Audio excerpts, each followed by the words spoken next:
આજે હું 10-12 ઠેકાણે આપણા સમાજમાં લગ્નમાં ગઈ, અલગ અલગ ગામોમાં.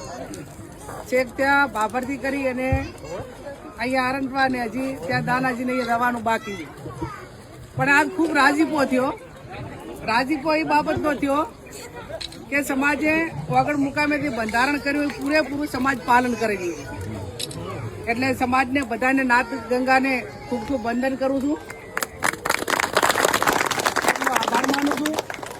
અને બીજા સૌથી સારા સમાચાર એ મળ્યા કે બધા ગંઢિયામાં આમ કુંભામાં બધા રાવણામાં બેઠા હોય. મેં પૂછ્યું કે બેન આ પહેલી વખત આ વખતના 2 મહિનામાં આ લગ્નમાં એ ઠાકોર સમાજમાં અખાત્રીએ કોઈ જમીન નથી અડાણી મેલી, નથી કોઈએ વેચી કે નથી કોઈએ જમીન ઉપર લગ્ન પ્રસંગમાં કોઈએ ઉપાડ લીધો. આ લગભગ બધા ગામોની અંદર આ બધા સમાચાર સારા સમાચાર મળ્યા. નહીતર બંધારણ ના કર્યું હોત તો અખાત્રી આવે એટલે કાં તો કટકો અડાણો મેળવો પડે, કાં તો અડાણો હોય તો એના ઉપર લેવા પડે, અને તું ના હાલે એમ હોય તો પછી વેચવું પડે. આ 3 માંથી એક ગમે કંઈક કરવું પડતું હતું. પણ બધા બુદ્ધિજીવીઓએ સમાજે બધી સાથે મળીને આ સમાજનું બંધારણ ખૂબ સારું કર્યું છે.